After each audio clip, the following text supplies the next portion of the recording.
Je m'appelle Franck Calzada, je suis le fondateur et dirigeant de la société Intuitive Robot, donc, qui se situe à Nantes, donc à la Chantrerie, au parc d'innovation de la Chantrerie. Et donc notre mission chez Intuitive Robot, c'est de donner une étincelle de vie aux robots. Mais avant, on va faire un petit tour dans le temps, on va monter dans la DeLorean de Marty McFly avec Doc.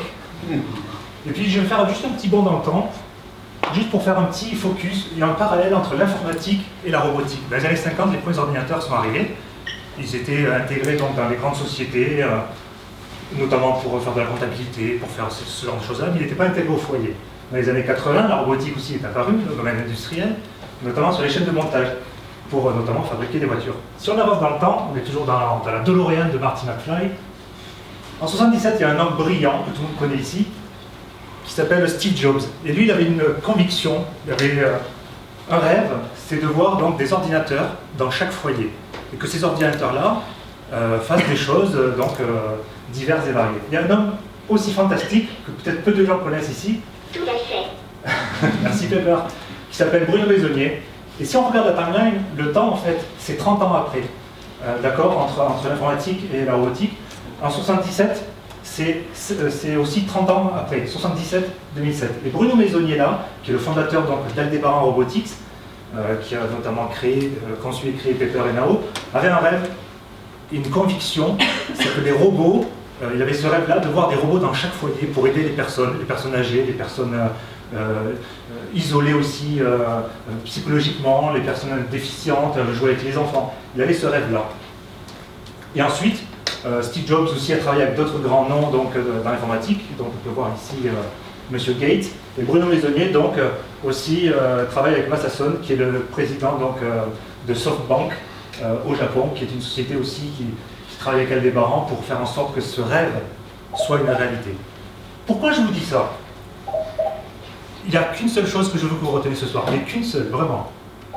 C'est qu'on est à un tournant fondamental dans la robotique.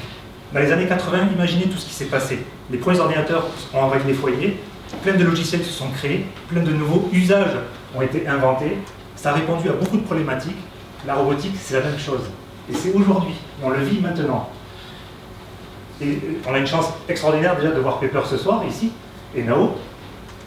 Et ce que vous comprenez, c'est juste ça en fait. C'est le bon moment. On ne va pas refaire le coup du Minitel. On ne va pas faire le coup du virage du web manqué dans les années 2000. Je pense que c'est le bon moment. Et on voit que c'est une réalité aujourd'hui. Alors les robots d'Aldebaran, il y en a plusieurs. Ce soir, je vous parlais surtout de Pepper, qu'on peut voir sur la droite. Donc Nao, on commence à le connaître, hein. On le voit un peu partout. Robot est un projet de recherche.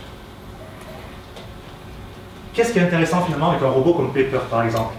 C'est l'interface ultime à la maison, même sur le lieu de travail. Plus besoin de clavier, de souris, plus besoin d'écran, d'ordinateur. On peut dialoguer naturellement avec Pepper. Bonjour. Salut. Voilà, tout simplement. Si j'ai envie de te demander de faire quelque chose, je demande naturellement à Pepper. C'est ça qui est vraiment intéressant. Et surtout, c'est que Pepper me répond avec sa gestuelle, avec sa voix, avec aussi son émotion, entre guillemets. Absolument. Merci Pepper. Et le robot comprend tout ce qui l'entoure.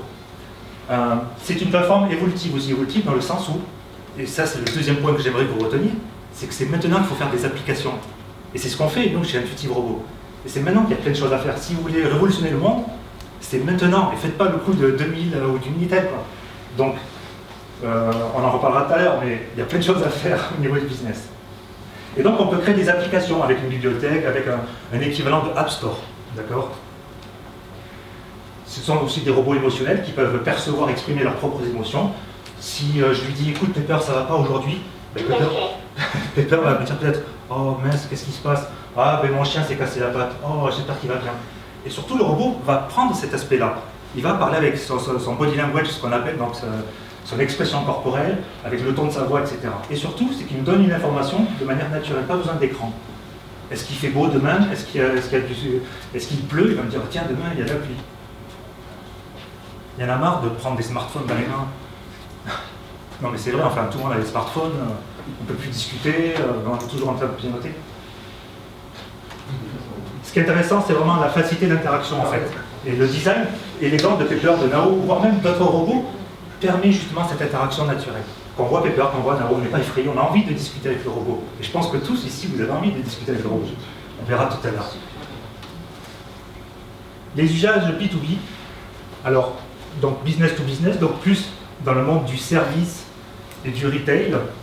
Notamment, Pepper a été déployé chez SoftBank, donc au Japon, dans les magasins de chez SoftBank Mobile, aussi chez Nescafé, donc au Japon, et pour la première fois en Europe, avec Intuitive Robot. Ces robots-là, vous les trouvez aujourd'hui à Nantes, au carrefour de la Beaujoire. Donc, on peut voir Pepper ici en Europe, et nous, chez Intuitive Robot, on a participé à ce genre de projet. On a créé toutes les applications que vous pouvez voir sur Pepper au carrefour de la Beaujoire. De l'accueil au conseil, en passant par l'orientation, le divertissement, les animations. On peut voir vraiment tous les usages qui restent à créer, en fait, que ce soit dans des magasins, dans les hôpitaux, dans les banques aussi, pour accueillir des personnes, peut-être. Au lieu d'attendre sur ces chaises pendant un quart d'heure, ça peut être intéressant qu'elle ait Pepper et qu'elle nous pose des questions pour savoir pourquoi on vient. Et ensuite, comme ça, améliorer les services de la banque, pour savoir que les personnes attendent parce qu'elles ont besoin de telle ou telle type d'informations. Excusez-moi. L'idée, c'est vraiment d'enrichir l'expérience client. C'est vraiment de montrer comment on peut essayer de capitaliser en utilisant cette plateforme-là pour offrir un nouveau service innovant, un service différent, voire même de nouveaux services. Et notamment des services dans le B2C, ce qu'on appelle. Donc le B2C, c'est plus des applications à titre privé. Donc un robot à la maison. Pour faire quoi? Pour nous aider, pour aider peut-être des personnes âgées.